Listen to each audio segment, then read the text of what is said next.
सभी भक्तों को जय बाबा की। आज एक बार फिर मैं आप सभी भक्तों के समक्ष उपस्थित हुआ हूँ भक्ति सागर पंचद्वार बराड़ा धाम चैनल के माध्यम से। आज देखो, दीपावली का पर्व है। बहुत बड़ा त्योहार मनाया जाता है हमारे हिंदू धर्म में। जो भी हिंदू सनातन धर्म के लोग हैं, इस त्योहार को बहुत ही धूमधाम से मनाया जाता है। और ये क्यों मनाया जाता है, ये मैं आज आपको बताता हूँ। इसका महत्व क्या है? इसका बहुत बड़ा महत्व है। एक रीति रिवाज हमारे बुजुर्गों का बनाया बनाया हुआ और एक अहम त्योहार है।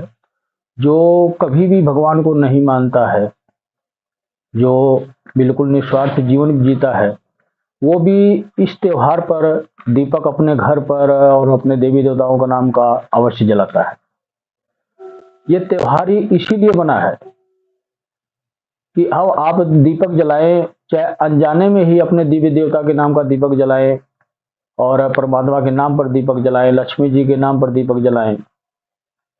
इसी दीपक जलाने की प्रक्रिया को दीपावली का त्योहार के नाम से मनाया जाता है। सही मायने में देवी देवता के नाम का दीपक जलाने को ही दीपावली बोला गया है। और इसके महत्व भी मैं आपको समझाता हूँ, इसका क्या महत्व है।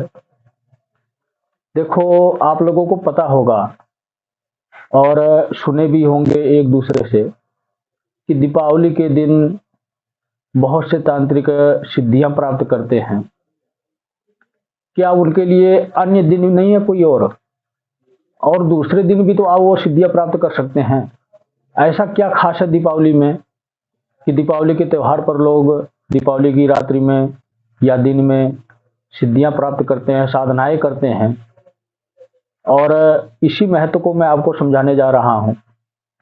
और इसी के साथ मैं आपको ये भी बताऊंगा कि पूजा पाठ और भक्ति का महत्व क्या होता है, इसका असली तात्पर्य क्या होता है। पूजा पाठ और भक्ति कहते किसको है? सिर्फ दो ही विषय है मेरी जिसके ऊपर मैं चर्चा करने जा रहा हूं। एक तो है तांत्रिक प्रक्रिया की जो भी क्रियाएं होती हैं दीपावली के दिन लोग करते हैं, साधक लोग करते हैं, उसके बारे में बताऊंगा कि वो आपके जीवन में अच्छा रहेगा या बुरा रहेगा।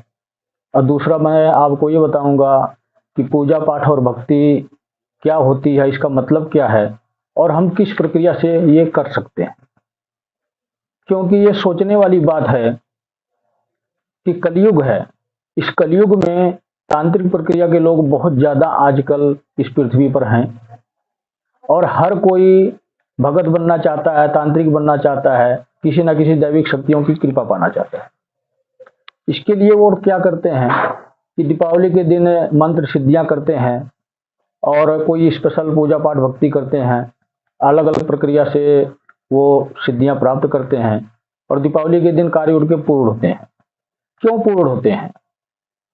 आप हिसाब लगाओ कि इस दुनिया में लगभग कितने प्रकार के देवी देवता हैं। कहते हैं कि 33 कोटि देवी देवता हैं। कोटि का मतलब प्रकार होता है और बहुत से लोग 33 करोड़ भी बोलते हैं। देखो, अनेकों प्रकार के देवी देवता हैं और इन देवी देवताओं की पूजा पाठ भक्ति हर कोई करता है और अलग अलग प्रक्रिया से करता है। और दीपावली के दिन कोई 51 दीपक अपने घर में लगाता है, कोई 21 लगाता है, कोई 11 लगाकर काम चला लेता है, तो कोई 101 भी लगाता है, तो कोई 111 दीपक भी लगाता है। यानी कि जितने हम दीपक लगाते हैं, हमारा जितना सामर्थ्य है उसी प्रकार हम अपने घर में दीपक लगाते हैं।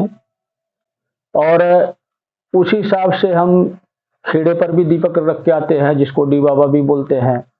काली के नाम का भी दीपक रख के आते हैं और अगर पास में कोई मंदिर है तो वहां भी दीपक रख के आते हैं। अपने घर के दरवाजे पर दीपक रखते हैं। वो समझ लो अलग अलग प्रकार के देवी देवताओं के नाम का हम दीपक रखते हैं। और आप लोगों ने ये भी सुना होगा, बहुत ही पुराना रीति रिवाज है ये।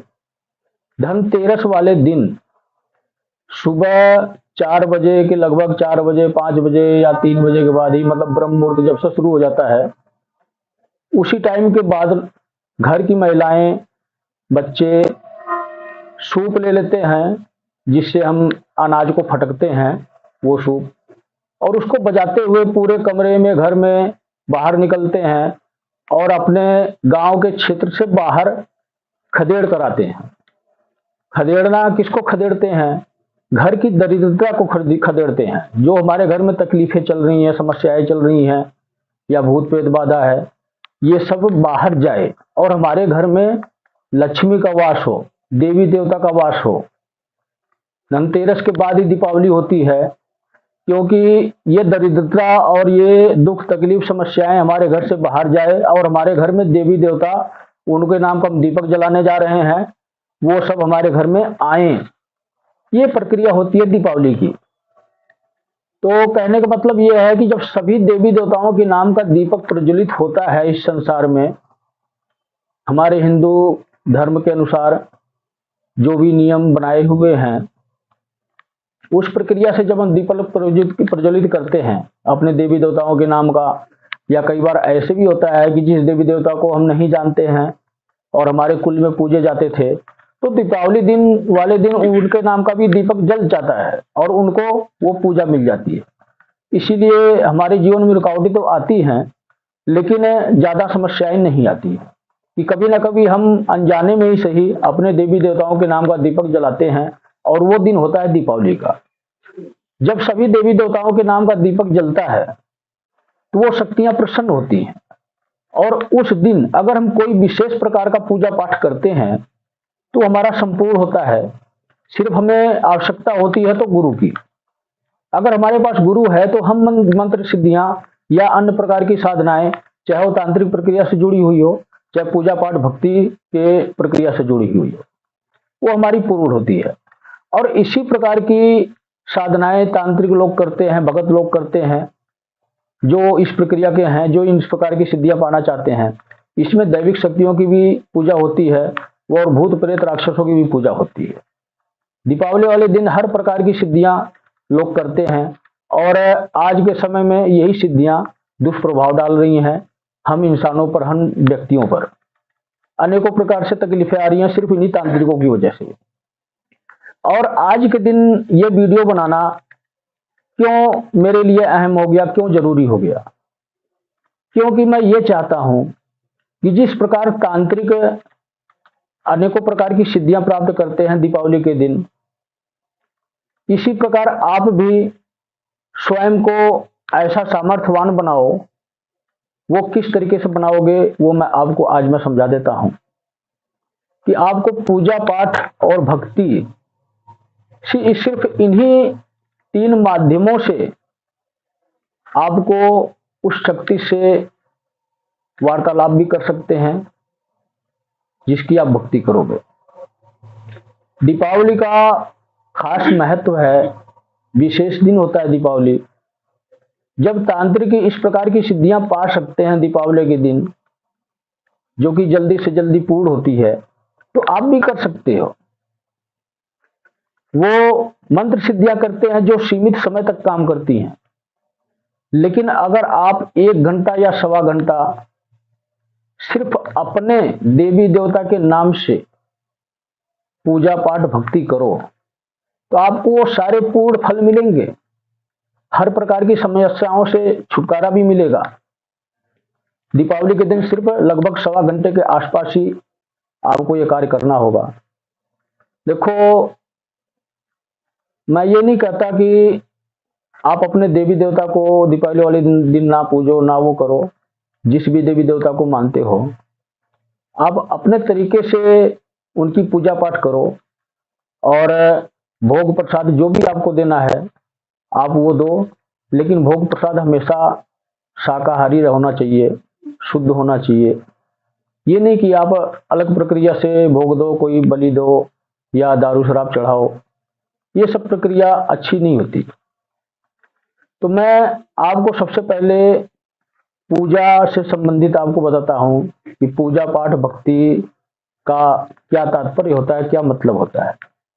पूजा का प्रकार मतलब होता है कि पूजा करते वक्त हमें जिस भी प्रकार की सामग्री की आवश्यकता होती है, चाहे वो भगवान को भोग लगाने के लिए कोई मिठाई, वस्त्र या कोई भोजन सामग्री हो, या पूजा पाठ से संबंधित उनको अर्पण करने के लिए कोई वस्तु हो, या अन्य फूल माला, जो भी औषधियां बनी हुई हैं कुछ उसमें, वो सब भी चढ़ाई जाती हैं, उनको समर्पण किया जाता है। और भक्ति, भक्ति का मतलब है मन के भाव से परमात्मा को याद करना। अगर हम यही 3 प्रक्रिया दीपावली वाले दिन करते हैं कि हम जिस भी देवी देवता के भक्त हैं, हम जिसकी भक्ति करते हैं, जो हमारे आराध्य हैं, उनके लिए हम अगर कुछ विशेष करें दीपावली वाले दिन, तो मैं कहता हूं कि आपके कार्य अवश्य पूर्ण होंगे। ये भी एक साधना है। वो मंत्र प्रक्रिया की साधना अलग है जो तांत्रिक लोग करते हैं, लेकिन ये आपकी जो साधना है असीमित काल तक चलने वाली साधना है।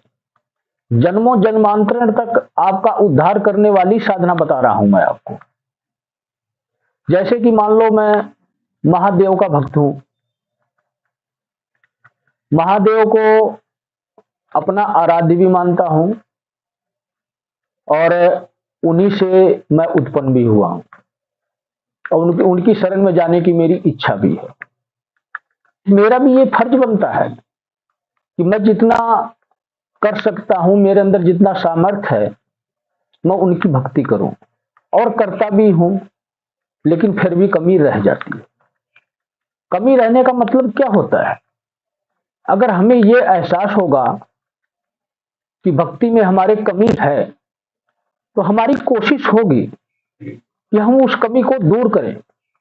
अपने अंदर जो अवगुण हैं, जो स्वार्थ भावनाएं हैं, उसको नष्ट करें। अगर हमने ये सोच लिया कि मेरी भक्ति में कोई कसर नहीं है, मैं पूर्णतः नियमों के अनुसार ही भक्ति कर रहा हूं, तो उसी इंसान को कहते हैं कि बेवकूफ। यानी कि समझ लो कि मुझे ज्ञान नहीं है और मैं बेवकूफ हूं, अपने आप को श्रेष्ठ बता रहा हूं।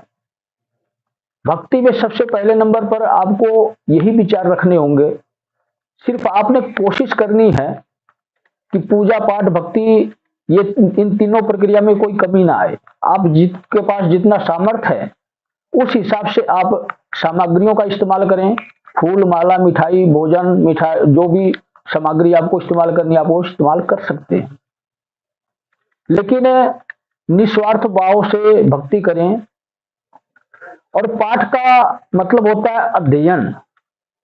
अध्ययन का तात्पर्य है कि दोबारा से रिपीट करना, उस चीज को याद करना जिसको हम भूल चुके हैं।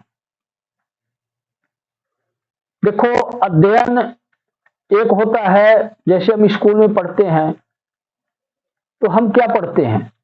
किताबों में जो लिखा हुआ होता है, जो बीत चुका होता है, वही हम किताबों में पढ़ते हैं, उसी को हम दोबारा से याद करते हैं, उसको अध्ययन बोलते हैं।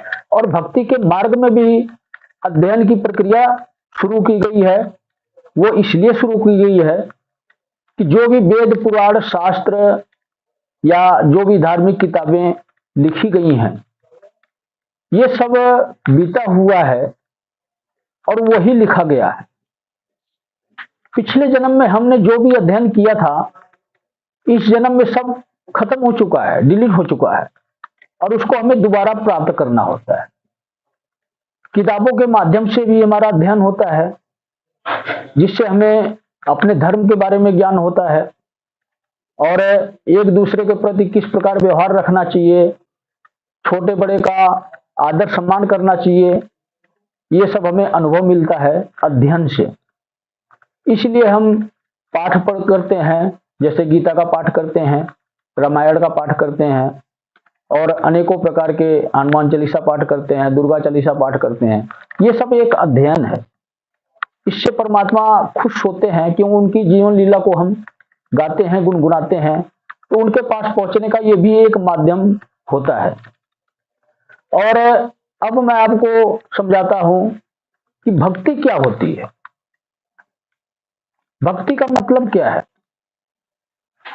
और उसी को हम कह देते हैं ध्यान लगाना, ध्यान में जाना, समाधि में जाना, अपने आप को एकाग्र करना, सिर्फ अपने आप को याद रखना और परमात्मा को याद रखना, यही ध्यान होता है, यही भक्ति होती है।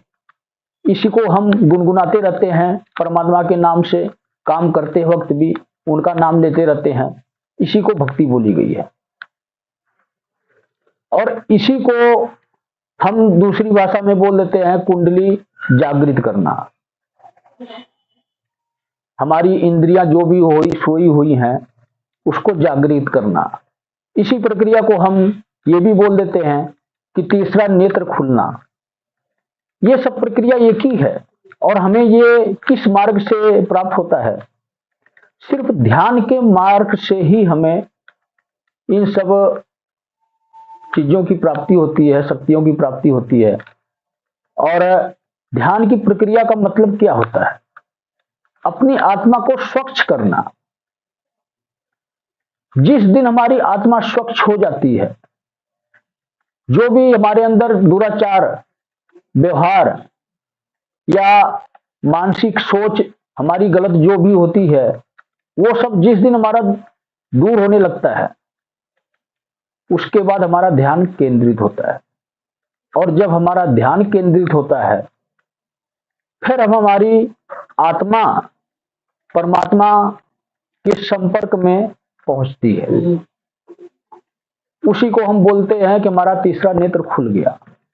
और ये कार्य इतना आसान नहीं होता है, काफी कठिनाइयां आती हैं। ध्यान केंद्रित करना इतना आसान नहीं होता है। इसके सिर्फ दो मार्ग होते हैं। एक तो सबसे पहले नंबर पर आपको करना क्या है, तरीका आपको बताता हूं कि आपको ध्यान किस प्रकार लगाना चाहिए, अपना ध्यान किस तरह केंद्रित करना चाहिए, कैसे हम अपने कुंडली शक्तियों को जागृत कर सकते हैं, किस प्रकार हमारा तीसरा नेत्र खुलेगा, यही मैं तरीका आपको बताने जा रहा हूं। और आपको चाहिए भी कि आप दीपावली के दिन ये कार्य अवश्य करें, और आपके घर की सारी समस्याएं दूर हों। जिस प्रकार तांत्रिक भगत लोग, दरबार लगाने वाले लोग कोई ना कोई सिद्धियां प्राप्त करते हैं, चाहे वो देवी देवताओं से रिलेटिव हो, चाहे किसी भी अन्य भूत प्रेत या अन्य प्रकार की शक्तियों से रिलेटिव हो, उसी प्रकार आप भी एक बार करके तो देखो। आप जो मैं आपको मार्ग देने जा रहा हूं, ये एक बार करके आप अवश्य देखें, आपको पूर्ण फल मिलेगा। देखो, पूजा पाठ भक्ति ये तीनों मैं आपको बता रहा हूं, और ये तीनों प्रक्रिया आपको दीपावली वाले दिन अवश्य करनी है। आप जिसके भी भक्त हैं, जिस भी देवी देवता को आप मन से मानते हैं, जो आपके आराध्य हैं, आपको सिर्फ उसी की भक्ति करनी है दीपावली वाले दिन। जिस प्रक्रिया से आपको करना है वो प्रक्रिया आप करें। अगर आप शिव भक्त हैं तो सुबह की प्रक्रिया अवश्य करें, जो जलाभिषेक वगैरह करते हैं, और जो भी सामग्री आपको यूज करनी है वो अवश्य करें। और अगर आप और किसी देवी देवता को मानते हैं तो उनके हिसाब से जो आपको उचित लगे आप उस प्रकार से पूजा पाठ भक्ति करें। लेकिन जो अहम बात है वो मैं आपको बताने जा रहा हूं कि आपको स्पेशल में क्या करना है। देखो, कहते हैं लोग कि इस देवी देवता को ये वर्जित है, ये नहीं चढ़ाया जाता है। मैं इस चीज से खिलाफ हूं, मैं इसको नहीं मानता। भगवान को हम श्रद्धा भाव के साथ कुछ भी अर्पण करते हैं, वो उसे स्वीकार करते हैं, क्योंकि हम अपने श्रद्धा भाव के साथ कुछ भी उनको दें, वो हमेशा स्वीकार करेंगे। इसलिए आप अपने मन में ये भाव ना रखें कि हम इस देवी देवता को ये चीज चढ़ा रहे हैं और उनको ये वर्जित है। ऐसा नहीं होता। देवी देवता को खुश करना, जो कहते हैं कि स्पेशल में दीपावली वाले दिन लोग प्रक्रिया करते हैं, जैसे तांत्रिक लोग अलग अलग प्रकार की सामग्रियां लाते हैं, एकत्रित करते हैं और वो प्रक्रिया तंत्र मंत्र के तरीके से जिस प्रकार से किताबों में लिखा होता है करते हैं। वैसे ही आप भी, आपको जो सबसे अच्छा लगे अपने देवी देवता के लिए, जिसको भी आप मानते हो, जो आपके आराध्य हैं, जो आपको प्रिय है, वो वस्तु आप अर्पण करो। मैं कहता हूं भगवान बहुत ही जल्दी प्रसन्न होते हैं। आप ये ना सोचो कि उनको क्या प्रिय है, उनको तो आप प्रिय हो। जब आप अपना समर्पण करोगे वो अति प्रसन्न होंगे। जैसे आप उनको प्रिय हो और आप अपना समर्पण कर दिए तो उनकी शरण में चले जाते हो।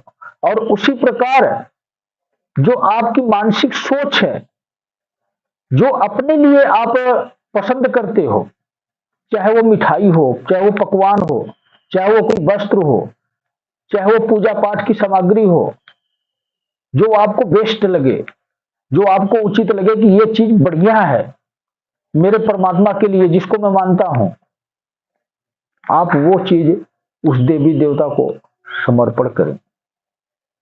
ये प्रक्रिया है पूजा से संबंधित सामान की।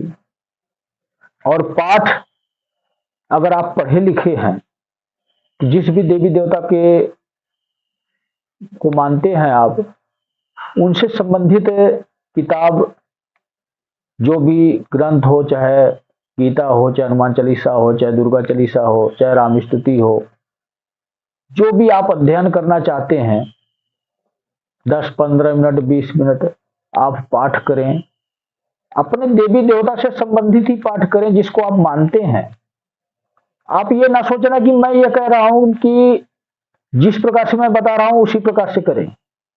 मैं शिव भक्त हूं, मेरा उद्देश्य होता है शिव भक्त तैयार करने, बनाने, जो मेरे मार्ग दिखाई हुए मार्ग पर चलकर शिव की भक्ति प्राप्त करके और अपने जीवन को सुखमय बनाए।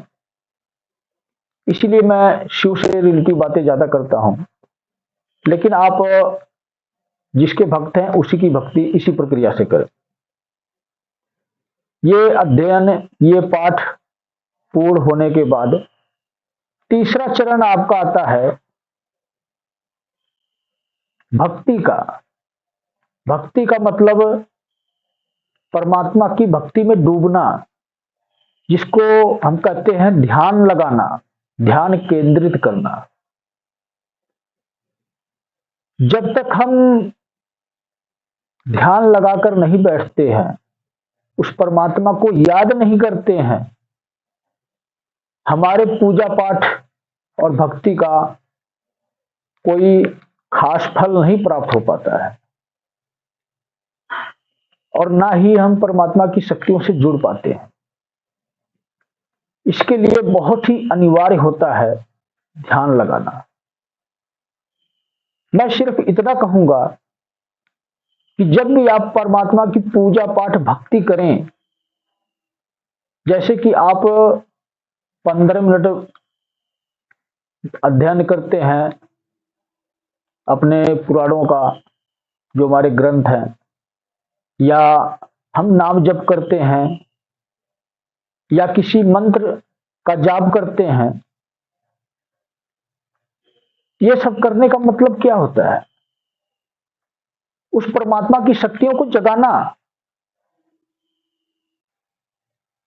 और जब वो शक्तियां जाग जाती हैं तो हमारा ये कर्तव्य बनता है कि हम उन शक्तियों के दर्शन करने की कोशिश करें और उनकी कृपा पाएं। और दर्शन कब होंगे आपको? जब आप ध्यान केंद्रित करोगे, जब उस शक्ति को आप देखने की कोशिश करोगे। बड़े बड़े ऋषि मुनि तपस्वी सिर्फ ध्यान में ही बैठे होते थे। उन्होंने कभी अलग अलग प्रकार की मंत्र सिद्धियां नहीं की, वो सिर्फ ध्यान केंद्रित किए। जो भी उनका आराध्य था उससे संबंधित किसी भी एक मंत्र का उच्चारण करने का मतलब होता है उस परमात्मा को याद करना, बार बार वही रिपीट करना, एक ही मंत्र को, उस परमात्मा को याद करना, उस तक अपना संदेश पहुंचाना, यही होता है ध्यान। मेरा कहने का मतलब यह है कि जब दीपावली का त्योहार है, हर देवी देवता के नाम के दीपक हम प्रज्वलित करते हैं, तो हमें कुछ स्पेशल भी करना चाहिए ना। दिन की प्रक्रिया आपकी जिस प्रकार करनी है, आपको हवन यज्ञ पूजा पाठ या जो भी जैसे आप करना चाहते हैं, वो प्रक्रिया पूरी करने के बाद शाम को जब हम दीपक सभी प्रज्वलित कर लेते हैं और सभी जगह पर उनको उस देवी देवता के नाम पर देकर आते हैं, अपने गांव के मंदिर में और खेत में भी रख कर आते हैं, गली में भी रखते हैं, अपने घर के मुख्य द्वार पर भी रखते हैं और अपने कमरे के सभी द्वार पर रखते हैं दीपक, बाहर भी रखते हैं, सब जगह परमात्मा के नाम से दीपक प्रज्वलित करते हैं। जब हम इतना बड़ा स्पेशल काम कर रहे हैं, तो क्यों ना हम भक्ति से संबंधित भी कुछ स्पेशल कर लें। आप दिन में जिस भी प्रक्रिया से अपने देवी देवता को मनाना चाहते हो, आप पूजा पाठ करना चाहते हो, वो अवश्य करें, लेकिन शाम को दीपावली का त्योहार संपूर्ण होने के बाद रिलैक्स हो जाएं पहले आप, और इसके बाद आप एक दीपक प्रज्वलित करें स्पेशल। चाहे आप उसमें एक ही दीपक में 5 बत्ती भी लगा सकते हैं या 5 दीपक भी लगा सकते हैं, या जो दीपक लगभग सवा घंटे 1.5 घंटे तक चल सके, इस प्रकार का एक ही दीपक भी लगा सकते हैं। जिस भी देवी देवता को आप मानते हो उसके नाम से दीपक प्रज्वलित करें, चाहे 1 या 5 या 5 मुखी एक ही दीपक लगाओ। और करना क्या है, आपको उस देवी देवता को सबसे पहले किसी भी मिष्ठान का भोग लगाओ, और इसके बाद अगर आप अपने वेद पुराणों का पाठ करना चाहते हैं, अध्ययन करना चाहते हैं, उस प्रक्रिया से परमात्मा को खुश करना चाहते हैं, तो उससे रिलेटिव, उससे संबंधित जो भी आपके पास बुक हो उसका आप पाठ करें। और इसके बाद आपको ध्यान केंद्रित करना है। आप ध्यान केंद्रित करें, सिर्फ उसी शक्ति को देखने की कोशिश करें, उसको ढूंढने की कोशिश करें। एक टाइम ऐसा आएगा कि आपको प्रकाश नुमा तेज अनुभव होगा, और जिस भी आप दैविक शक्ति की आप भक्ति करोगे, हो सकता है उसके स्वरूप के भी दर्शन हो सकते हैं। ये मेरा अपना अनुभव है, मैं अपना अनुभव आपको आज बता रहा हूं। अगर आप किसी मंत्र की प्रक्रिया करते हैं, तो जिस भी दैविक शक्ति की जो आपके आराध्य हैं, उनसे संबंधित मंत्र का आप उपयोग कर सकते हैं। लेकिन इतना आपको याद रहना चाहिए कि मंत्र प्रक्रिया से संबंधित अगर हम भक्ति करते हैं, इसमें हमें गुरु की आवश्यकता होती है। बिना गुरु के ये हमारा पूर्ण नहीं होता है। मंत्र का मतलब होता है कि एक आसान तरीका परमात्मा को पाने का। तो आप सबसे पहले गुरु की माला अवश्य करें। जिस भी देवी देवता से संबंधित आपको भक्ति करनी है, तो आप गुरु की माला सबसे पहले करें। इसके बाद जितना आपकी इच्छा है, इच्छा अनुसार 5 माला, 11 माला, 21 माला, 51 माला, जितना आपकी इच्छा है, उस देवी देवता से संबंधित मंत्रों का उच्चारण करें, जाप करें। लेकिन सबसे लास्ट की प्रक्रिया आपको ध्यान केंद्रित अवश्य करना है। आप ये कार्य स्पेशल आप दीपावली के दिन करके देखो। लगभग 8-9 बजे के बीच में आप ये प्रक्रिया शुरू कर दें और 11 बजे से पहले समाप्ति आपका हो जाए। 11 बजे के बाद आपको नहीं करना है। 11 बजे के बाद दूसरा काल शुरू हो जाता है, जिसमें अनेकों प्रकार की सिद्धियां लोग करते हैं और बुराई के मार्ग पर चलते हैं। वो लोग हमेशा दीपावली वाले दिन 11 बजे से ही अपनी प्रक्रिया शुरू करते हैं। 11, साढ़े 11, 12 यही टाइम होता है। लेकिन भक्ति के मार्ग पर चलने की प्रक्रिया जो है, ये 8 से 9 बजे के बीच दीपावली वाले दिन शुरू होती है। ये काल ऐसा काल होता है जो कि लगभग 11 बजे तक चलता है और इसमें सभी देवी शक्तियां जागृत हो चुकी होती हैं। जो भक्ति भाव के साथ इन दैविक शक्तियों का आह्वान करता है, उनको पुकारता है, उनको असीमित काल तक उनकी कृपा प्राप्त होती है। तो सभी भक्तों को जय बाबा की